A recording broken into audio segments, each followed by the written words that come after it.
भारत का एकमात्र हिंदू मराठा योद्धा जिसने अपने अदम्य साहस, वीरता और प्रशासनिक क्षमता से लोगों का दिल जीता, जिसने पश्चिमी भारत के अधिकांश हिस्सों में हिंदू धर्म का भगवा ध्वज फहराया और हिंदू सनातन संस्कृति की रक्षा करने के लिए प्रण लिए और जीते दम तक उसकी रक्षा भी की। उनके राज्य में प्राचीन हिंदू संस्कृति के शिष्टाचार को फिर से पुनर्जीवित किया। वह उन्हें अपने दरबार में सम्मिलित भी किया। प्राचीन वेदों व ग्रंथों के श्लोकों के साथ दरबार की शुरुआत व शुभ कार्य में उसके पठन व पूजन को दिनचर्या में सम्मिलित किया। उन्होंने हमेशा हिंदुओं का सर मस्तक ऊंचा रखा, जिस पर आज भी पूरे भारत को गर्व है। ना उन्होंने कभी अपनी प्रजा पर बल प्रयोग किया, न कभी धर्म के नाम पे भेदभाव किया। वो हमेशा औरतों का सम्मान करते थे, फिर क्यों ना वो अपने शत्रुओं की औरत क्यों ना हो। उन्होंने लोगों को एकजुट बनाने का प्रयास किया ताकि जुल्म और गुलामी से वो लड़ सके। यही स्वभाव और विचारों के कारण वो इतने महान पुरुष बने। ऐसे थे हमारे छत्रपति शिवाजी महाराज। उनका जन्म 19 फरवरी 1630 में शिवनेरी किले में हुआ था। उनकी माता का नाम जीजाबाई और पिता का नाम शाहजी फौसले था, जो बीजापुर के सुल्तान आदिल शाह के वहाँ एक सेनापति थे, जो अधिकांश समय बाहर ही बिताया करते थे। शिवाजी का बचपन माता जीजाबाई के मार्गदर्शन में बीता, जिन्होंने बचपन में उन्हें हिंदू संस्कृति व सनातन धर्म की शिक्षा दी, जबकि युद्ध कौशल उन्होंने अपने गुरु दादू जी से सीखा। बचपन से ही वो युद्ध कला व नेतृत्व में बहुत माहिर थे। करीब 15 साल की उम्र में उन्होंने मावलों को संगठित करना प्रारंभ किया और सारे पश्चिमी तट प्रदेश से वो वाकिफ हो गए। मावलों की पूरी सेना तैयार कर दी और उन्होंने बीजापुर के सुल्तान आदिल शाह के खिलाफ संगठित किया, जो खुद बीमारी व मुगल सेना के आक्रमण से काफ़ी परेशान थे। तभी शिवाजी ने अपनी चतुराई का उपयोग कर नए किलों का निर्माण शुरू किया, जिसमें पहला किला था रोहिदेश्वर। उसके बाद उन्होंने तोरणा व राजगढ़ पर भी अपना कब्जा कर लिया। तभी बीजापुर के सुल्तान आदिल शाह ने अपनी पिता को गिरफ्तार करवा लिया और उसके बाद मिर्जा राजा जयसिंह को युद्ध के लिए भेजा, जिसमें शिवाजी महाराज को 23 किले गंवाने पड़े।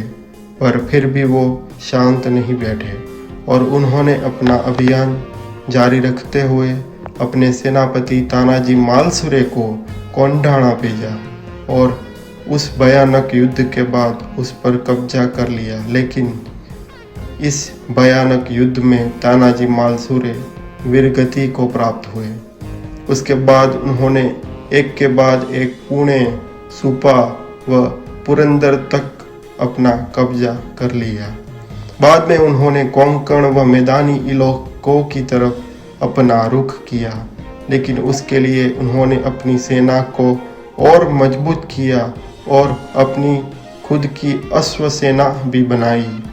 उसके बाद कई और किलों पर उन्होंने कब्जा किया। उन सारों किलों से उन्हें काफ़ी संपत्ति हासिल हुई, जिससे उन्होंने अपनी सेना को और मजबूत व सशक्त बनाने का प्रयास किया। शिवाजी के अब 2 मुख्य शत्रु थे, एक बीजापुर के राजा आदिल शाह और दूसरे मुगल। उधर दक्कन में मुगल साम्राज्य का सूबेदार औरंगजेब था।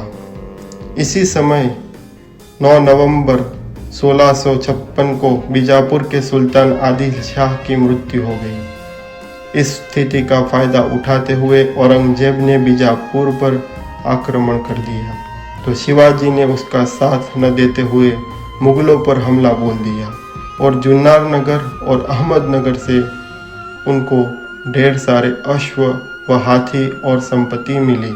उधर औरंगजेब को शाहजहां के कहने के पर बीजापुर के साथ संधि करनी पड़ी। इस पर मुकाबले के बाद औरंगजेब और शिवाजी दोनों शत्रु हो गए। उसी दौरान शाहजहां भी बीमार हो गया, तो औरंगजेब आगरा चला गया और अपने बाप को गिरफ्तार करके दिल्ली का बादशाह बन गया। इधर बीजापुर के सुल्तान ने शिवाजी को सबक सिखाने के लिए अपने खास अफजल खां को 1,20,000 की सेना के साथ 1659 में भेजा, जिसने रास्ते में आए सारे मंदिरों को भी नष्ट करते हुए शिरवल तक पहुंच गया। उसके बाद शिवाजी ने अपनी सूझबूझ से अफजल खां को संधि वार्ता के लिए मनाया।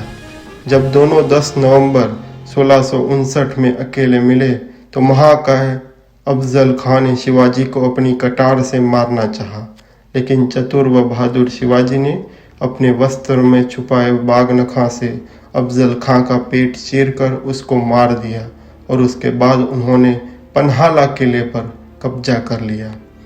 उधर पलटवार करते हुए बीजापुर के सुल्तान ने फिर से पन्हाला पर कब्जा कर लिया, पर उधर कर्नाटक में सिद्दी जौहर के विद्रोह के कारण उन्हें शिवाजी के साथ 1662 में संधि करनी पड़ी और शिवाजी को स्वतंत्र शासक की मान्यता भी दी। शिवाजी ने उत्तर में कल्याण से लेकर पश्चिम में पोंडा तक करीब 250 किलोमीटर और पूर्व में इंदिरापुर से पश्चिम में दाऊल तक करीब 150 किलोमीटर तक अपना शासन अर्जित किया। उधर मुगल बादशाह औरंगजेब ने शिवाजी को रोकने के लिए अपने मामा शाइस्ता खां को 1,50,000 की सेना के साथ भेजा, पर शिवाजी ने रात के अंधेरे में उस पर हमला कर दिया, जिसमें उसको भागते समय शिवाजी की तलवार के वार से अपने हाथ की 3 उंगलियों को गंवाना पड़ा। और इस हमले में शिवाजी ने शाइस्ता के बेटे अबुल फतह और कई सैनिकों को मौत की नींद सुला दी। यह हार की बात सुनकर औरंगजेब का पसीना निकल गया और वो और घबरा गया। उसके बाद शिवाजी और मजबूत हुए और उन्होंने फिर मुगल साम्राज्य वाले शहरों को निशाना बनाया, जिसकी शुरुआत उन्होंने सूरत से की, जो बहुत ही धनाढ्य शहर था और जो यूरोप से आने वाले व्यापारियों का केंद्र बिंदु था।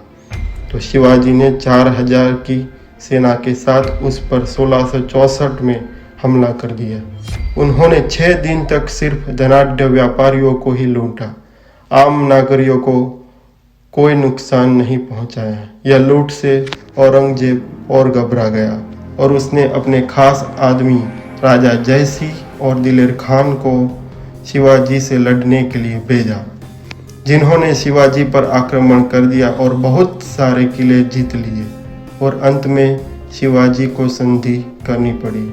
संधि के बाद शिवाजी को आगरा बुलाकर नज़रबंद कर दिया, जिससे शिवाजी और गुस्सा हुए, पर अपनी चतुराई से उन्होंने बीमारी का बहाना बनाकर साधु संतों को तोहफे भेजने वाले बक्से में छुपकर वो वहाँ से निकल गए।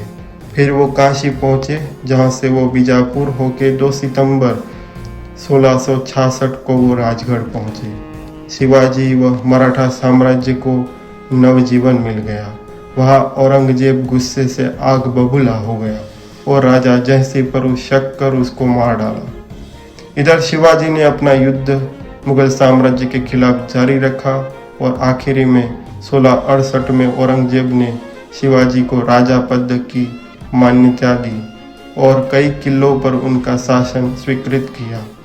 शिवाजी ने मन में ठान लिया था कि हिंदू मराठा साम्राज्य को वो आगे बढ़ाएंगे और उन्होंने 1670 में फिर से सूरत पर आक्रमण कर दिया और मुगल सेना को बुरी तरह से हराया।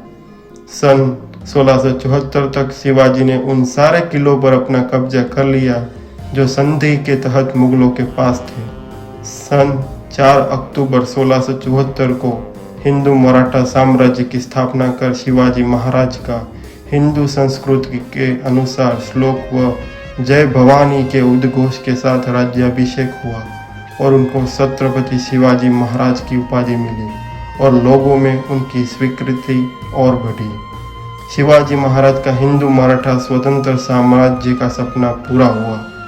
मुगल साम्राज्य से 25 साल तक युद्ध किया, लेकिन न औरंगजेब न बीजापुर के सुल्तान शिवाजी महाराज का कुछ बिगाड़ सके।